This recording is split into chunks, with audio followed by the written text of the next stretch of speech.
Passion, drive, and patience. What brings home the winning trophy is also what keeps your ride or die alive. eBay Motors has everything you need to maintain your vehicle and level it up to peak performance, from superchargers, roof racks, exhaust kits, LED headlights, and more. Whether you're into speed, power, or style, eBay Motors has got you covered. With over 122 million parts for your number one ride or die, you'll always find exactly what you're looking for. And with eBay Guaranteed Fit, your part is guaranteed to fit your ride every time or your money back. Because with eBay Motors, you're burning rubber, not cash. With all the parts you need at the prices you want, it's easy to turn your car into the MVP and bring home that win.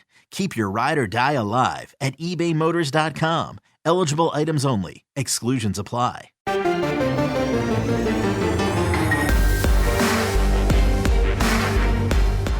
Welcome to the PowerCat Podcast, GoPowerCat.com's Kansas State Athletics Show. Make sure you're subscribing to our show at Apple, Spotify, Amazon, or wherever you get your podcasts. Now, from the GPC studios, here's your host, GoPowerCat publisher, Tim Fitzgerald. It's another edition of the PowerCat Questions podcast, coming off of Kansas State's 24-7 victory over Stanford, a game that really wasn't that close as the Wildcats took control of that early and never really gave up the control of the point of attack at the line of scrimmage. It was very, very impressive, but far from perfect, and we'll talk about all of it and answer your questions from Wabash Station on this edition of the PowerCat Podcast. Tim Fitzgerald, Zach Carlson, Cole Carmody, and Ryan Gilbert from here at the GPC studios in beautiful suburban Manhattan. Is that accurate? But it's beautiful, isn't it, Zach? Yeah. Okay. What you said. Okay. Were you going to say my house isn't beautiful? Not what I was going to say. Okay. I was questioning suburban. This is suburbia. We're on the outreaches of downtown. That's one way of looking at it. Far from the stadium. Out here amongst the peoples. If this was a suburb, what would we name it? We had a development name back in the day. Our development's from the late 60s. I mean, Cotton Fitzsimmons lived right across the street from where we're at right now. So it would naturally be Fitz's. Oh, yeah, the Fitz development. Fitzworld. Fitzworld. Guys, that went pretty much the way I thought it would. Less scoring overall. I thought there'd be more scoring. I saw a lot more from the K-State defense than I expected, but I thought it was a great way to start the season. Southern Illinois comes in on Saturday for Refill the Bill. They're getting close, I think. Getting close. People are fired up. I'm excited to see what questions we have. I did miss out on the bourbon. What is it, Wabash Reserve? Is it a bourbon or is it a whiskey? My apologies. It is a whiskey. I don't know the difference. Bourbon is aged in Kentucky in specific type of barrels. It's like champagne? Yes. Okay. Yes, technically, and I've seen it done, but technically I don't believe you're supposed to call any whiskey bourbon unless it was distilled and stored in Kentucky. I believe that is the rule of thumb, even though I've seen others lay claim to having a bourbon. I don't know how that works. Maybe it is possible that they have bourbon aged and stored in Kentucky and they bring it for finishing to Colorado or wherever that would be. But this is out of the Boot Hill Distillery in Dodge City, and it's sold out in Manhattan within hours. But if you need some, the fridge is working on securing as much as possible. The Fridge Wholesale Liquor right here near the stadium. Is it the closest liquor store to the stadium? I believe so. Mm-hmm. Unless the church is secretly selling liquor out of the basement. Yeah, I think it is. I think it would be. Get on into the fridge at the corner of this and that, and the old Blockbuster, which movies used to come on tape.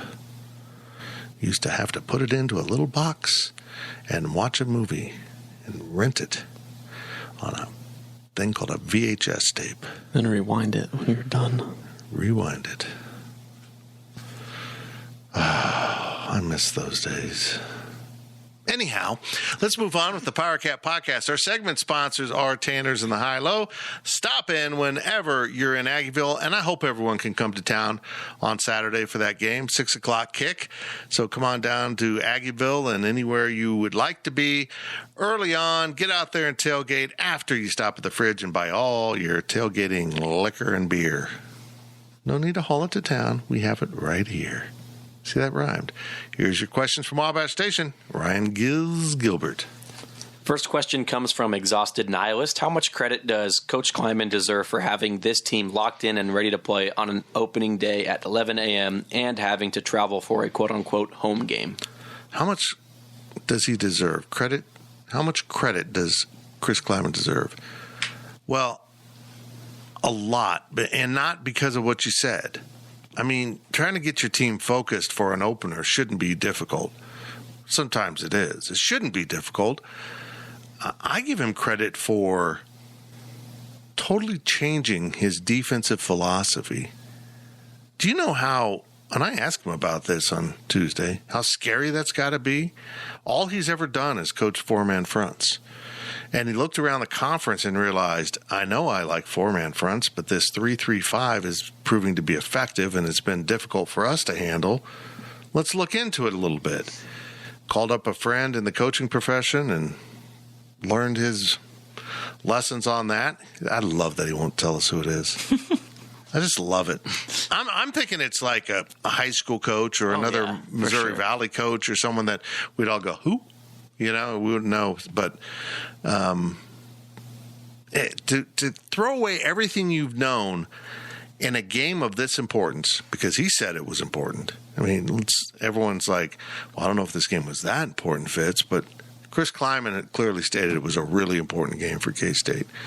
And to bank on it, and he admitted afterwards he'd spent most of preparation for this game with Joe Klanderman and the defensive staff and left the offense to Courtney Messingham. Now, that runs counterintuitive to what a lot of fans think the problems of the program have been. It's offense, offense, offense. Well, Chris Kleiman thought it was defense, thought they weren't getting off the field in a timely manner, and he went out and made some major changes. I give him an A+.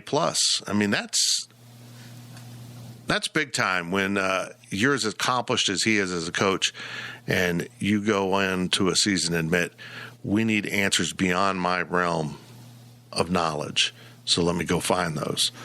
And it paid off. And they played a lot more 3-3-5 than I think they planned on, but I think he also probably realized how effective this defense is. It is not designed to stop a power run game. In fact, it's kind of the opposite of that.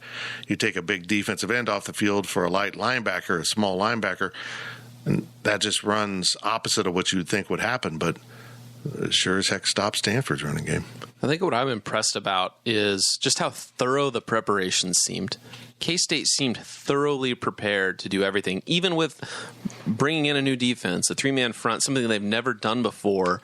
Everything just seemed so scripted, and everything fell right into place how it needed to happen. And even when they're up in the second half, it just seemed like they were kind of on cruise control. Not that they didn't have to be, but even when they weren't really moving the ball well, it didn't seem like the game was ever in danger. It still felt K-State had full control of that game all the way until the very end, from start to finish. I think what's important to remember, too, guys, is the fact that Chris Kleiman, Courtney Messingham, Joe Klanderman completely out-schemed the Stanford coaching staff to the point where it looked like they were never in doubt of what Stanford was going to run. They were never in doubt of really what the outcome of the play was going to be. It felt like they confused Jack West and McKee so much, the quarterbacks for Stanford, so much to the point where on defense, those quarterbacks literally were guessing where to throw the football because they had no idea what defense K-State was running. The same can be said for on offense. I felt like, personally,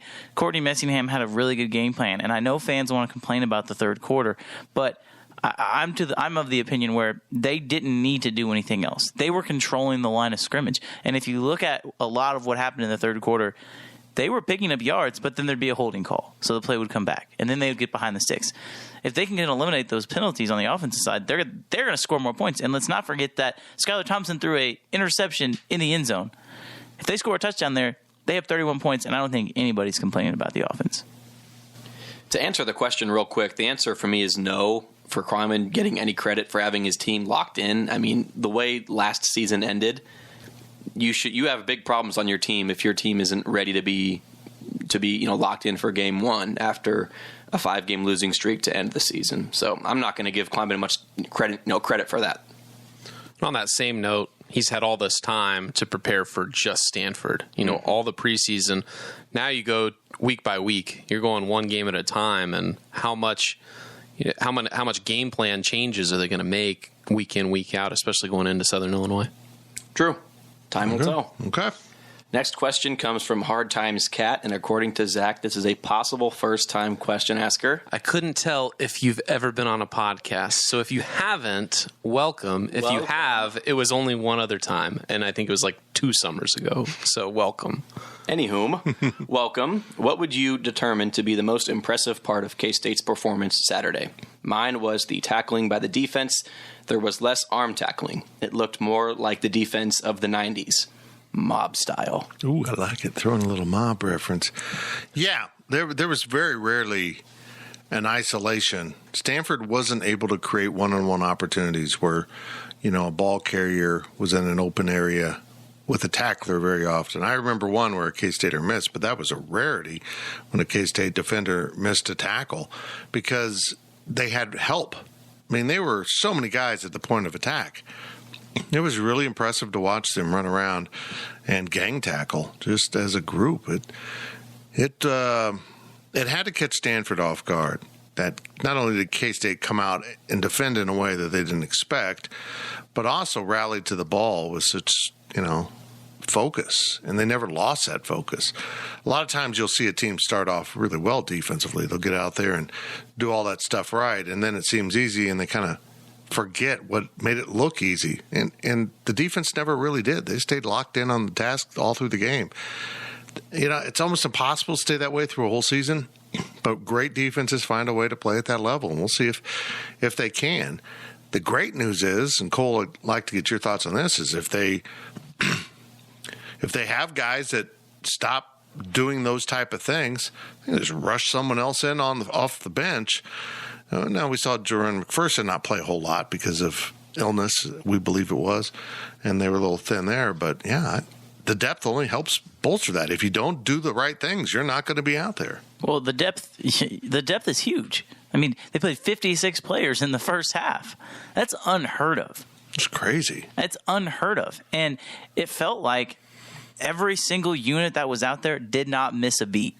And I asked Coach Kleiman after the game if – how nice is it to be able to rotate players in and out? Not even just players, but units. I mean, there was times where a whole new defense was on the field that was on the field the drive previous. And that's something that we've sat around at this table and talked about the depth as, okay, well, it's good that you have guys that can play, but how good can they actually be on the field? It doesn't matter who you're playing. If you have depth like that, you're going to be able to compete. And I think that's what, to me, besides – the fact that the offensive line, particularly the left side of the offensive line, and Cooper Beebe and Josh Rivas had 2 of the best games that I have seen either one of them have in their whole careers at K-State. I think the depth was the most impressive part of Saturday. Zach, only one of us was at field level, and that was you down there shooting. Did it just feel different to you? Yeah, and I mentioned it on Wabash in the thread after, Ask the Staff thread. When I filmed the game, it looked – at least defensively, I couldn't remember a time where I've had more just straight up tackles that on plays that went maybe a couple yards, but the tackles were so satisfying that they probably deserved to be in a video if we didn't have less, if we didn't have more highlights that were more than that. But there was just a lot of, it was satisfying to watch. The tackles for loss, the sacks, the interceptions. I feel like defensively, I can't remember a time where K-State played this in sync from all aspects of defense. Did you say you want K-State to play in sync at the games? I would love to see. I think that's just a weird thing just to throw into the middle of a podcast. I would love to see JT. I will say, Zach, that shot of the 50-yard run by Deuce for a touchdown. I need to tweet that. Perfect angle. Yes. I need to tweet that. I've been lazy. Do you have to aim down when Deuce is running? I don't pay attention. I have a question for you experts. K-State's weakest position is linebacker. Can we all agree on that? On defense? Weakest in terms of depth. Why would you want to put more of those guys on the field and take away your defensive line? Well, I'm afraid this might come back and bite them in the behind later in the year. Well, but they can switch back to Stanford. But the guys aren't linebackers that they're putting out on the field, though. That's the thing. Okay. When you have the 3-3-5, they're putting Wayne Jones. They're putting Ryan Hennington. Okay. They're playing a linebacker, but they're really like a safety. Right. Okay. Yeah. It's like a nickel. Thank you, everyone. It's like a dime. They're like a quarter. I mean, they're running 6 D-backs essentially because they've got 2 converted safeties playing linebacker, and they are lining up in that Sam linebacker spot. What do they call it? A jack? Is that the jack spot? I don't understand. I'm a little confused. I don't understand. Then they refer him to it today. Someone called it a Sam linebacker, so I was really confused. But it is very counterintuitive to get smaller to stop the run, but that's exactly what happened. Mm-hmm. But what I like about it is now, if it's not working, the other team has solved it. They go back to their 4-man front, their comfort zone, and run that. I just think it gave Stanford more issues than they imagined. And I'll be blunt here. I'm not sure if this is a defense that's spreading across all of college football or if we're just seeing it here where the spread offenses are. And maybe Stanford really wasn't familiar with that because they don't. I mean, not Brian Kelly. That was a totally wrong name. Chip. Man. Notre Dame or UCLA? Which one do you want? I'm going for UCLA, and Brian just came just charging through my brain. Well, because Brian said some stuff. Oh, I know. Chip Kelly runs a spread. Mike Leach was out there doing it, and he's gone now. So I just think it caught him totally off guard. And their inability to acclimate to it, to adjust, was frightening. If I'm a Stanford fan, I'm like, what is that?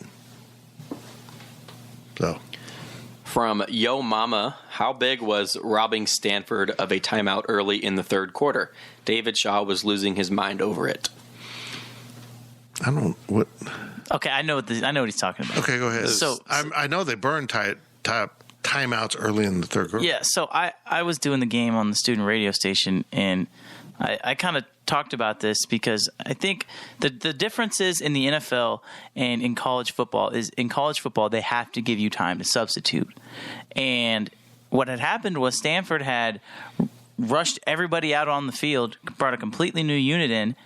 Well, they have to give K-State time to substitute however many people that substituted out. And as long as you're moving at what the referees determine a brisk pace, there's no flag. But if you're walking off the field, it can be delay of game on the defense. It's a rule that people really don't know. But they don't reset the play clock. So Stanford had to burn a timeout because they rushed 3 or 4 people out onto the field. I don't know, let's say about 20 seconds left on the play clock. And K-State was like, okay, well, we have to have time to substitute.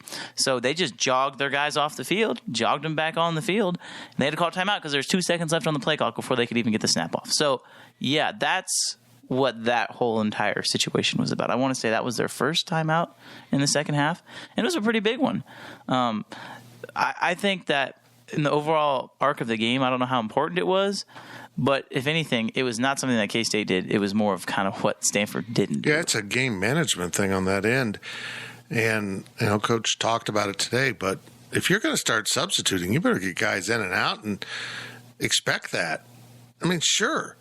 What it's these spread offenses that want to shuffle guys in and out, and Stanford's not spread, but and then not let you substitute or not expect you. It's just bizarre. I saw the Louisville coach, Satteroff, get really fired up about the same thing. Mm-hmm.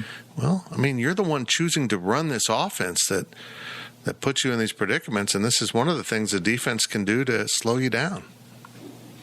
Yeah, Kleiman talked about that this week, about how it wasn't, you're not doing anything bad. You don't look tired, but if the offense is subbing out, we're just going to sub somebody out for you. You're not getting punished. It's just how the game is nowadays. Okay. From TN Cat, will the timeout part turnout? I got. Now you're just caught into. Okay, I'm with you. Yeah. Will the turnout of the crowd maybe lead to K-State getting invited to a future neutral site kickoff game? Oh, I don't care. I don't think that there's any bearing on the crowd. No, I don't. Yeah, I don't care. I think, though, if it's any other Pac-12 school, there's probably 40,000 people there, right? Yeah, I mean, I don't know how this impacts K-State. They brought 25,000 Yeah. fans. I think this is a Stanford issue as much as anything. That was sad. It was pathetic. I'm of the theory that the AD is trying to get David Shaw sunk based on what I saw from that schedule and where the team's at. He needs a good excuse to fire a very popular coach, but not so popular that people actually go to see him play. It's a weird world. I would love for K-State to go be involved with more of these kickoffs. I mean, I know that they have a contract with Missouri coming up.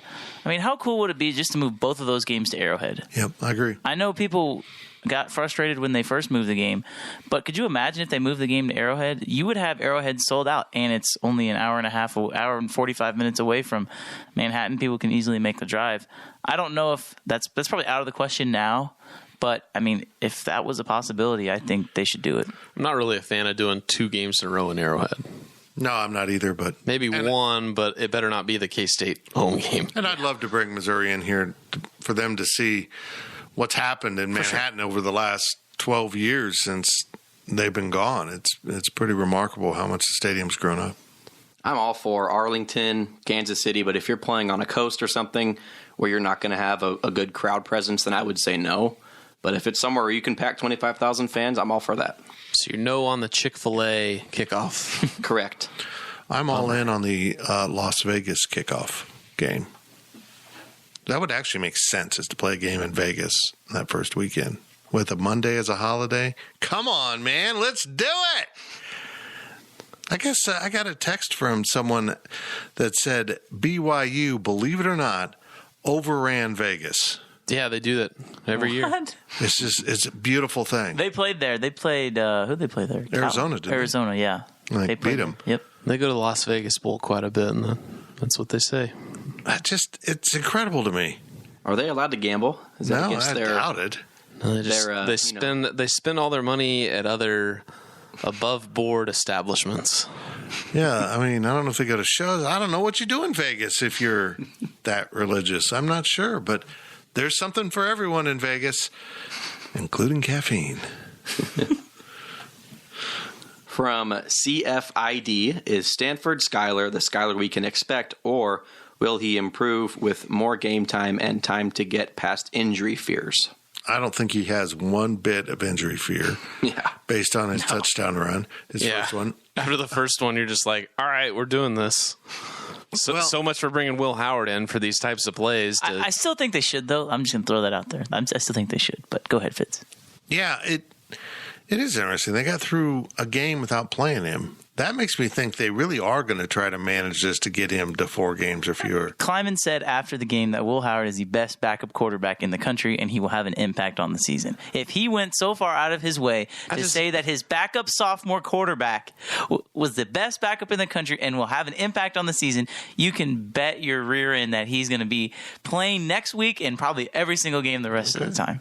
Okay. I would say 4 games Cole. max. 4 games max. He just went all Why in would he on not that. play against Stanford then, Mr. Cole? Well, there was really no goal line presence. I mean, he had the one play where Skyler ran in. I think that was a first down, was it not? But if First he's and goal? so Yeah. good, shouldn't he be in there more?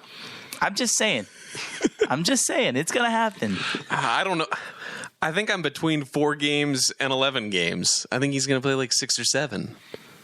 Yeah. But we don't know what his role's going to be. Back to Skyler. Yeah, back to Skyler. I'll just be really honest here. Skyler's a very good quarterback, but his upside isn't as high as like a Jake Waters in my book. And that's a lower quarterback in the minds of K-State fans. That's not Colin Klein, Michael Bishop, Jonathan Beziel, Roberson. I mean, but I also think Skyler's got a lot more to contribute. I think he can throw the ball better than he has. He needs to really prove he can deliver the deep ball with accuracy, because he didn't do that on Saturday. I mean, he took the one shot into the end zone. It was intercepted. It was a nice play, but it was also thrown more to the defender side of where the ball should have been. So I know Casey doesn't throw it deep a lot, and that might be why, but he's going to have to improve on that. I think when you get Sebastian Taylor back and you have an improved Malik Knowles, because I'm with you, Fitz, that they should not have thrown that ball. But if you have Malik Knowles on the outside running that pattern instead of Phillip Brooks, at least Malik Knowles has a chance to catch the ball. Yeah, I still think Phillip Brooks really had a chance at that ball too. So I think if you put Malik or even Sebastian there or anybody else that's taller than 6 foot, you have a much better chance at getting that ball. Skyler's best throw of the game, though, is without a doubt, and to me it just kind of shows his progression, was the corner route to Ahmad Bebe that he caught. I want to say I think it was 17-0 at the time. Yeah. And Skyler was rolling out to his right. I broke it down in the piece that was up on Tuesday morning, but he threw it, and it was almost like he was throwing it to the spot. He wasn't throwing it to the guy. And that's something Skyler's had trouble with, is instead of throwing it to where he's supposed to be, he's throwing it to where he is now. And that's where you get passes that are caught on the wrong side of the body and maybe in harm's way. He executed that play to a T on the run, perfectly right into the spot and Bebe was covered, and he made a great catch. But I think those are the type of throws you're going to see him make, the 20-yard down the field throws. You're not going to see him make the 35, 40-yard throws. Last question of the first half comes from GT Cat. A similarity between Chris Kleiman and Bill Snyder is how they view how the next person needs to be ready at all times. However, after 59 players saw the field on Saturday, just how opposite is the translation of this approach between the two? That's a great question. It is completely different. You got to be ready, but I'm not going to play you. I'm going to play all my starters so they're exhausted, but that's all right. We've worked out so hard all season long that they're in better shape than the opponent, but by season's end, everyone's breaking down. And Kleiman goes at it like, you got to work hard because you are going to play. It might be 3 snaps, it might be 5 snaps, but you're going to get on the field, and when you're in there, you need to have an impact because you're fresh. It is very different. It really didn't have an impact on this game, visibly. I mean, maybe it did. But I think as we wear on in the season and we get back to getting into deeper into a 12-game season, the way K-State runs guys in and out is really going to pay off. Particularly if they get into injuries, they've got guys that are experienced that can now come in. I like the way Chris Kleiman does it, but I'll say this, I wouldn't like it as a player. I mean, if you're kicking butt, you want to stay on the field and continue to have your rhythm, particularly on the defensive side, beginning to really understand what they're doing, and you're constantly running in and out. I'd get a little frustrated with that, but it's working. Do hockey players get frustrated when they get subbed out? I don't know a single hockey player, so I have no point of reference there. I mean, that's just how I see it, basically. Lines. It's just line changes. You're in on the ice for a little bit, and you're going to come out and sit down for a bit. You know, you're going hard, and, you know, at some point you're going to take a break. Well, it's like, okay, you either stay out there, you get tired as heck, and you get exposed, or you can come back on the sideline for a drive. If you're Julius Brents and you start the game and you play 2 drives in a row and you're starting to get tired because it's 95 degrees outside and K-State's playing Nevada, okay, we can throw T. Denson in there, and instead of potentially getting burned on a deep route because you're mentally exhausted, you have a fresh body in there where the talent drop-off is maybe a little bit but not extreme. It just helps the team, and you don't get exposed, and so then, you know, that it goes. It's a whole long thing between confidence, between keeping people fresh, keeping people from getting injured. I think it's perfect because, like I talked about in the beginning, there's depth, and I think Saturday showed that the second team is not that far behind the first team. No, not at all. And guys, I keep the dogs around for depth in case one of you pulls a voice muscle. Is that a muscle? Zach? Yeah. Or has allergies. Or has allergies and can't go. Dude can hop up. We just saw Dude in the pre-show warm-ups. We have warm-ups for the show. We all do tongue twisters, do some light juggling, some cardio to get ready for the podcast. But Dude was at the mic. He was ready to go.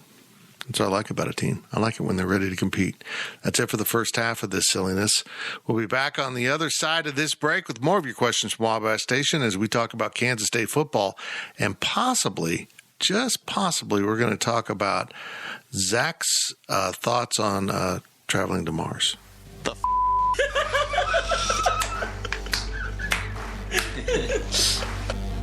GoPowerCat.com's PowerCat podcast continues after this short break. The NFL regular season is wrapping up, but there's still time to get in on the action with FanDuel.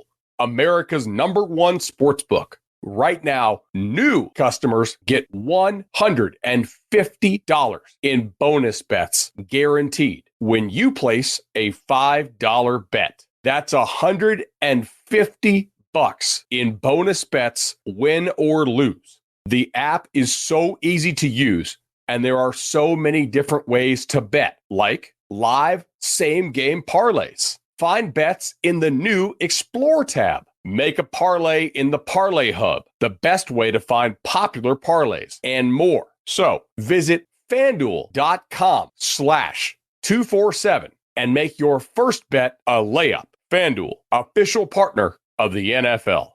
Must be 21 plus and present in Arizona, Colorado, Connecticut, Iowa, Illinois, Indiana, Kansas, Kentucky, Louisiana, permitted parishes only, Massachusetts, Maryland, Michigan, New Jersey, New York, Ohio, Pennsylvania, Tennessee, Virginia, West Virginia, or Wyoming. FanDuel is offering online sports wagering in Kansas under an agreement with Kansas Star Casino, LLC. First online real money wager only. $10 first deposit required. Bonus issued as non-withdrawable bonus bets that expire 7 days after receipt. Restrictions apply. See terms at sportsbook.fanduel.com. Gambling problem? Call 1-800-GAMBLER or visit fanduel.com/RG in Colorado, Iowa, Michigan, New Jersey, Ohio, Pennsylvania, Illinois, Kentucky, Tennessee, and Virginia. Call 1-800-NEXT-STEP or text NEXT-STEP to 53342 in Arizona, 1-888-789-7777, or visit ccpg.org/chat in Connecticut, 1-800-9-WITH-IT in Indiana, 1-800-522-4700, or visit ksgamblinghelp.com in Kansas, 1-877-770-STOP in Louisiana. Visit mdgamblinghelp.org in Maryland. Visit 1-800-GAMBLER.net in West Virginia, or call 1-800-522-4700 in Wyoming. Hope is here. Visit gamblinghelplinema.org or call 800-327-5050 for 24/7 support in Massachusetts, or call 1-877-8-HOPE-NY or text HOPE-NY in New York, or visit oasas.ny.gov/gambling. Standard text messaging rates apply. Sports betting is void in Georgia, Hawaii, Utah, and other states where prohibited. Imagine the softest sheets you've ever felt. Now imagine them getting even softer over time. I'm here to tell you about Boll & Branch sheets. In a recent customer survey, 96% replied that Boll & Branch sheets get softer with every wash. They're made from the rarest organic cotton and designed to get even softer over time. Try their sheets with a 30-night guarantee plus 15% off your first order with code Odyssey. So head to BOLLandbranch.com today. Exclusions apply. See site for details. Welcome back to the Power Cat Podcast. Now, let's return to the GPC studios. Welcome back to the Power Cat Questions Podcast, brought to you by Fridge Wholesale Liquor. Our segment sponsors are Tanner's and the High Low. I should probably check with them, see if they're still segment sponsors. That Tanner's is. Maybe we'll have a new segment sponsor next week. Who knows? We're crazy. We're getting crazy here. Zach informs me he is not properly prepared to talk about manned missions to Mars, so we will address that in a future podcast. Really disappointed in Zach. For not being prepared about planets. Like the moon? Like the moon. Yeah. It's a beautiful planet. It's a beautiful planet. Oh, man. We continue our discussion of Kansas State beating Stanford. I hope we have some other stuff, too. I don't know. I don't know what the questions are. I'm just the monkey that answers them. We'll talk a little bit into the future. Here we go. Questions from Wabash Station. Ryan Gilbert.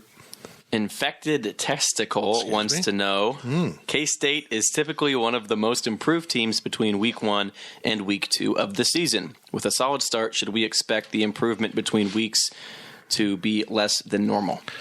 As I mentioned in my column at Go Power Cat on Tuesday, I think what was so strange about this game was, Bill Snyder 2.0 didn't really come out and kick teams' butt in the opener. And Chris Kleiman really hasn't done it. What did he do in the first season? Oh, they killed Bowling Green. Oh, that's right. Yeah. Was that the first game? No, it wasn't the first game. Yeah, it was. Pretty sure so. It was just odd to have a K-State team come out and so handily win a game. Nichols State. Nichols State. Boom. What was the score of that game? They blew them out, I remember. It was a blowout, yeah. So, to take on a team like Stanford and just kind of toss them aside, it was never really a game. Once K-State scored and the defense kept stopping Stanford, you're like, this game is a mismatch. So, to answer the question, I don't know how they'll respond from playing well. All we've ever seen in the last 10, 15 years of K-State football are generally K-State teams either playing someone completely overmatched or they don't play well. They hold back so much that they can't play well. So we'll see. They better play well. I speculated this in the walk and talk, Zach. After seeing Stanford and after studying, Southern Illinois is going to be problems, maybe more so than Stanford, because Stanford was running an offense out of the 1980s or something. I don't know what that was. Chris Kleiman talked about it. Southern Illinois runs a lot of misdirection, a lot of reverses. A lot of gadget plays. And honestly, about all that Stanford had any luck with were screenplays, which is kind of a misdirection play. They just didn't have anything to adapt to Kansas State's speed. I don't know. I think Southern Illinois is going to be – they're going to play harder than Stanford did. For whatever reason, it just didn't look like Stanford was playing hard at all.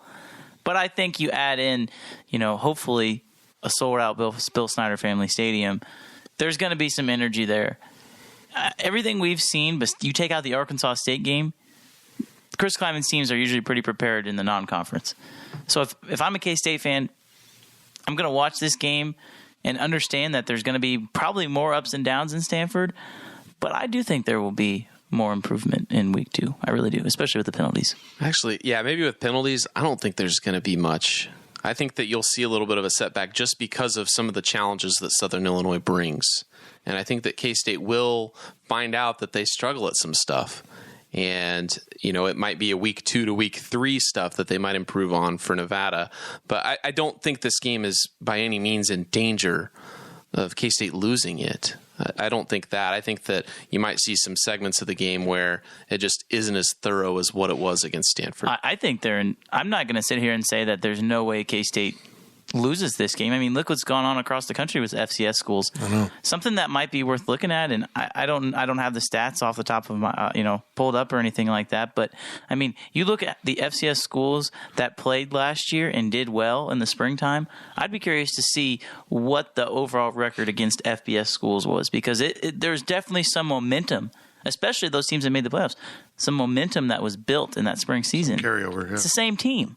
For the most part, it's the same team. Well, I found this intriguing. Now, let's go back to 1982 when Jim Dickey, Kansas State's coach, redshirted a bunch of seniors in 81 so they could be fifth-year guys in 82 because they just didn't have enough good players to redshirt your freshman class. So they were playing everyone.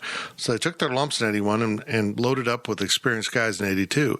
The pandemic has offered Southern Illinois the opportunity to load up with super seniors. What did Chris say today? 17? Mm-hmm. Something ridiculous. Yeah, 17 super seniors that are back for a sixth season to play games just like this? Yeah, they're going to be ready. This is why they're back.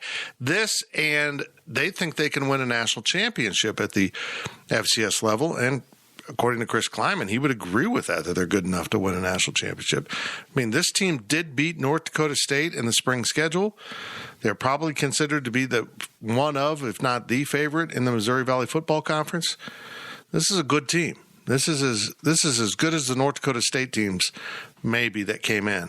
They're very experienced, and there is a good reason to worry. And if Kansas State handles this game like I think they will, then it's another positive sign. Number 8 team in the FCS pool. That's all they are. Yeah, I'm really surprised by that. Who's won? Sam Houston. Like the school or the actual guy? Person. Bob Alamo. From ContraCat, what constitutes success in the passing game this week? If scoring gets out of hand and they still need to throw the ball and get reps, are you letting Skylar fling it all the way to the fourth quarter? Or are you concerned, like some on this board, about player safety and getting to next week? I think you got to throw at least 2 touchdowns. Yeah, you need to see him. And somebody needs to have at least 50 receiving yards. Yeah. And 4 receptions. Not Deuce I think there's, and not Deuce Vaughn. I think you look at the Stanford game and you think, wow, Malik Knowles had a pretty good game. Well, he took, 3 jet sweeps? He didn't really have that many catches of a pass. There's 5 receiver catches. There was 9 catches in the game. Yeah. And only 5 of them received. 2 are for Deuce, 2 are for Matter Baby. Mm-hmm. Right. I think just not enough. Getting the receivers involved isn't only good for the entire context of the offense and being more diverse, but I think you need to reward these receivers. Yeah. After what happened last year with them getting so few catches, if you're the receiver, it's not the fact that the receivers weren't available or playing well. It's because you weren't throwing them the ball. That's the only thing you see there. You want the ball thrown to you. I think they need to get them involved. It'd have to be in the first half, I would think. I would agree. Because if K-State gets up early, like a lot of people think that they will, you're going to run the ball, right? I think a lot of it, you ask what is success in the passing game. Well, I think it's how efficient you are. I don't necessarily think it's how many catches the guys get. If Skylar Thompson goes 12 of 13 for 220 yards and a touchdown, I would consider that to be successful. I would. Yeah, but I think you got to have a lot of catches. I think you got to have more than 12. I think especially in the first half and get it done early, because this is the one game probably all season that you can count on to hopefully get some experience for guys that really need some experience. And I think this is one where you got to throw the ball as much as you possibly can, because after this game, it's going to be a lot of deuce and then using the wide receivers to counter. I think that they should really try getting a lot of looks to guys like Malik, Chabash, and Phillip Brooks. Anybody on that depth chart that's going on the field, get a couple catches for each of them. An aside here, that wasn't the first time we've had Phillip Brooks in the interview room, but he seemed more put together.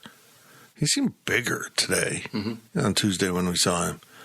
I mean, I didn't think he looked so small on the field, and he's not a real tall guy, but he didn't seem small when we saw him on Tuesday. Am I crazy? I thought he looked small. Okay. I thought he looked like Deuce. I thought Deuce looked maybe a little bigger than he did, but I'm probably wrong. I think Deuce is thicker, but I just thought Phillip looked a little more put together than I remember.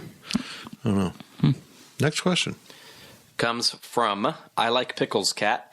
Chris Klieman has struggled against three-man fronts in his time in Manhattan, most notably against West Virginia, Baylor, and Iowa State last year, scoring 73 total points in those 5 games, which doesn't make much sense. I think maybe he meant like earlier, like maybe he meant that, or maybe he meant previous seasons. Yeah, I don't know if I think Iowa State last year, West Virginia and Baylor the first 2 years, Iowa State last year 5 games, maybe. I don't know. Okay. Anywho, will playing against the odd front in practice help them when they play against it during conference play? Now, this is a really good question, Pickles, because I am curious about this, and I should have asked him. Did his interest in the three-man front start, hey, I want to run it, or hey, how the hell do I solve it? And are those two different, really, in the big scope of things? There's a defensive coach, he finds out how to run it, and then you understand how to solve it. I think him studying the three-man front so much can't help but assist K-State to be more able to handle it, because you are running against it in practice. The coach does have a better understanding of it, of what they're trying to do from that three-man front and where everyone's moving and how it's handled. So I think it'll help on both sides of the ball being able to run that three-man. I think honestly, Fitz, it's different. K-State, Chris Klieman in the offseason looked at, how do I get my athletes on the field? He saw that there was lots of depth on defense. So what is a way where I can maximize this depth and get these guys involved in the game? How do I get a system that fits my players? That's why they started to run the 3-3-5. So to answer Pickles' question, I don't necessarily know if Chris Klieman was saying, I can't score points against this defense, so I'm going to try and run it. I think that's why he got they decided to run the 3-3-5, was to try and maximize their production output on defense. But what he does ask in the last question, will it work? Will practicing against it help? I think for sure it'll help. Well, I think no question. Funny about it though, you mentioned the depth. For me, their deepest spot on defense, defensive end, and those are the guys that didn't get to play. I mean, you put Pickle out there as a defensive end, and you run like 6 guys at DN that you think can play, and then all of a sudden 4 of them barely play. So I guess Spencer Tressel played a little bit more as the game wore on, but it was just interesting to me. The guys that took off the field have been pretty effective players, so they did run Khalid Duke a few snaps at linebacker to get him on the field, which is very interesting if you ask me, and maybe a solution to an ongoing issue there if they can keep him parked in the middle. Mm-hmm. From Jim Jam Trash Slam, who is K-State's best wide receiver? I think it's got to be Malik Knowles. He's the one that's able to do the most things. Everyone else has a role that they can play. Phillip Brooks can take that short pass, even though his one pass was down the field, and really, kind of create broken field situations. So Sebastian kind of goes deep and, is your big target. But Malik can do both of those things. And honestly, if Malik Knowles is your best receiver, you're not great at receiver. I like Malik, but as the lead guy, he hasn't shown me that. He's only given us little glimpses and some real consistency in that area to really help. I think K-State's best receiver is Malik Knowles, and Fitz, you would probably be better than this, but I'm curious what you guys think. Who is a player that's come through K-State that reminds you of Malik Knowles? Because I know I see Malik Knowles and I see the slant routes, I see the curl routes, I see the possession receiver, kind of like Chris Harper. And that's what I was going to say. And I don't know if that's necessarily fair to Malik, but I think that he can have a Chris Harper level production if he gets thrown the ball. That's because I think he has a skill set to do it. Well, the person that it would most remind me of, and this is a really high bar to set, is Quincy Morgan. There's 6'2", strong. Malik's probably a little bit thinner than Quincy was. He is, but the route that I always remember Quincy running to great effect was a drag route across the middle, where he kind of delay the pattern and then come across. I think that's something Malik could really shine at. He makes the catch, and then if he has separation from his guy at that point, it's really difficult to stop him. I think it's tough to say after one game, because if you're going to just base it off of catches and what they did catching the ball, I'd say Phillip Brooks. But, I don't think that's necessarily the right answer, because you're going to need to see more stuff. If Malik's just, if Malik's best plays are just him doing jet sweeps and Phillip Brooks is the one that's catching the ball, running down the field with it, the target in the end zone, whether the ball should be thrown at him or not, I feel like he may be the best one. But time will tell. Real quick, can Phillip Brooks beat Tremaine Thompson? That's a pretty good comparison. Because that's who I see when I see Phillip Brooks. And maybe that's because I compared Malik Knowles, Chris Harper, Tremaine Thompson, Phillip Brooks. That was my era when I first fell in love with, K-State football. But Tremaine Thompson listed at 5'8". Phillip Brooks, what they say, 5'10"? Is what he's listed at? Mm-hmm. He can be your Brandon Banks. Yeah, that's a pretty good comparison right there. Maybe not as fast as Brandon. Brandon had a rocket in his butt. That was that got kind of graphic, folks. I'm sorry. A long Canadian football career. Yes, exactly. Mm-hmm. I think he's still playing. He is. Wow. He is. Grey Cup. From Ohio Power Cat, Jacardier Wright looked good on his only carry. Will we ever see more of him? I hope so. I felt bad for Joe Irvin. That wasn't I don't know that was a reflection on him at all. It's like every time he got the ball, there was no blocking. Every time. It was kind of interesting to me. I like those three guys. I think that'll work out well for Kansas State as the season progresses. Didn't see the inverted diamond. I don't think we'll see it this week. No need to show it until you really need it, but they'll pull it out here pretty soon. Jacardier Wright's the best blocking running back they have on the team. Really? I fully believe that. He's extremely physical, so if K-State ever gets in a situation to where they need that guy to stay in and pass block, I think Jacardier Wright's going to get a lot of snaps. Last year it was Harry Trotter. The year before it was Harry Trotter, and we don't have Harry Trotter anymore. So, yeah, I think Jacardier Wright's going to see the field more, but I don't know how much he's actually going to get to carry the football, just because of how much they like Joe Irvin and obviously Deuce Vaughn. Yep. I think him not getting very many carries is just a symptom of they ran 45 plays on offense. Yeah. I think if this week, hopefully it goes the way you hope it goes, and they get a run, 60, 70 plays, maybe he'll get some more carries and some opportunities there. But 45 plays is crazy. It's nothing. It's like 11 plays a quarter. It was a weird game, man. It was really so was. weird. It seems so sleepy, I guess. Yeah. That's how I describe the game. You're inside, it's a nice temperature, K-State's rolling, and there you go. Yeah, I agree. It was just K-State wins. strange. Yep. It was a strange game. Once K-State got up 14-0, I never felt threatened by Stanford in that game. Oh. And I ran into, when I was up, between possessions, and Kenny Lanou from K-State said, I feel like you just get a field goal. This game is completely out of reach. And that's exactly what happened. They got a field goal, and it's like, okay, this game is over, and Stanford knew it. And poor David Shaw finally scores, and he goes, oh, let's kick it.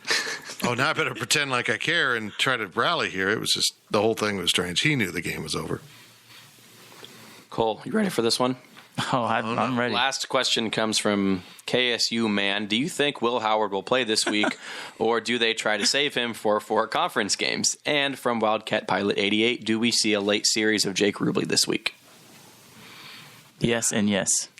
So you think it's going to be a blowout? Thank you, Daphne. I don't know about Jake Rubley. I don't know if the game will be in the blowout stage to the level where you get a third-string quarterback in.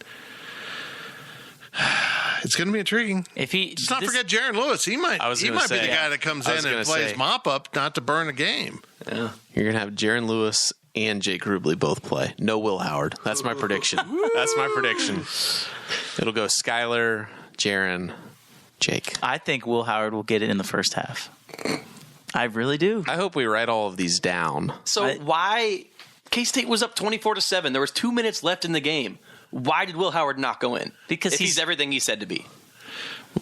It's exactly he didn't need to. He didn't need to, but they didn't need to burn the game because I still think they hope to play him 4 or fewer. That's why. I feel like if you redshirt Will Howard and Jake Rubley, I know this is getting way down the line. If you redshirt Will Howard and Jake Rubley, you're setting yourself up for failure because one of those guys will no longer be in the program. Well, that's all right. Let them compete and get better. Win. I think they are trying to get him to 4. And you think about it, if you try to focus Will Howard in on 4 big games that you want him to play in, and then you never use him in mop-up duty. Never use him. He doesn't need that. He's gotten those snaps last year. That's where you put in Lewis and Rubley at that point, a mop-up, and just save Will Howard. Yeah, I think they'd like to save that year and make sure he gets a redshirt in. So if Howard only plays against OU, Iowa State, Oklahoma State, Texas, why is he not playing in every game? If he's that good. For the long term. If he makes that much. Yeah. But if he's that good and he's going to make you a big difference in those games, why not play every game? That's where I'm just confused. Because he's not considered an upgrade over Skyler. I think then don't play more than 4 games. You know what I mean? Yeah. I mean, I agree. I think that'd be the ideal unless Skyler gets banged up. Well, and that's kind of where I was going. And I don't necessarily think banged up and injured are the same thing. If Skylar Thompson is facing nagging injuries, they are not going to have him out there trying to run the football because they want to save him. Well, Jaron Lewis can't bring that skill set. Jake Rubley can't bring that skill set. There's only one other quarterback on the roster that can bring that skill set, and it is a huge part of their offense. I really think that Will Howard will be involved in the game at some point this week, and if he doesn't get in, it's because he didn't need to get in. Mm-hmm. But Fitz, you think they're going to redshirt him? I personally don't. I don't think they're going to get it accomplished. Yeah, I don't think it'll be. I think they'll try. They could very well try, and they're going to get that 6 or 7 game mark. Right. I don't think they're going to be able to accomplish it, but I think they're still holding on to that hope that they'll blow out Southern, they'll blow out Nevada, and now we're 9 games away from the end of the season. We haven't played him yet. Maybe we can. I don't know. I'm not sure that's going to work out that way because you're right. Quarterbacks get banged up. And if he gets banged up and has to come out a series and early in, let's pick a game here, TCU, you got to put Will Howard in. You have to put the guy that gives you the best chance to win it. Right. If it's early in the game, you got to put him in. Mm-hmm. So I don't think they're going to be able to accomplish it, but I think they're holding on to the hope that they can. We'll see. We'll see. But they do have some options there. The 4-game rule really affords them some opportunities between those three other quarterbacks, well, Lewis has already burned his red shirt. So, I mean, you've got 8 games between Howard and Rubley that you can get in without burning a year of eligibility of a quarterback. That's pretty incredible. And then you supplement them with Lewis, maybe coming in and mop-up duty in a game like Saturday if they get to that point. You're in a pretty good spot. Then again, if you really think Will Howard is going to be needed to play in a big game later on, you better get him some snaps somewhere along the line. It's tough. It's tough to figure out what they're going to do. That's it for this edition of the PowerCat Questions podcast. We appreciate you listening here at GoPowerCat.com. And wherever you listen to podcasts, make sure you're subscribing to the podcast on Apple, Spotify, Amazon, Google. What else we got there, Zach? You named the main ones. Okay, I named the main ones. That's it. And then if you're watching our videos on YouTube, make sure you subscribe over there. And if you're not subscribing to GoPowerCat.com and you're listening to this podcast, imagine the VIP insights that you're not getting from this podcast that we're putting up on the site. A lot of great VIP coverage for our subscribers. Appreciate you listening, and we appreciate the Fridge for being back on board for another year of the PowerCat podcast. Thank you for listening to the PowerCat Podcast. Make sure you're subscribing to our show at Apple, Spotify, Amazon, or wherever you get your podcasts. PowerCat Podcast. All rights reserved. GoPowerCat.com.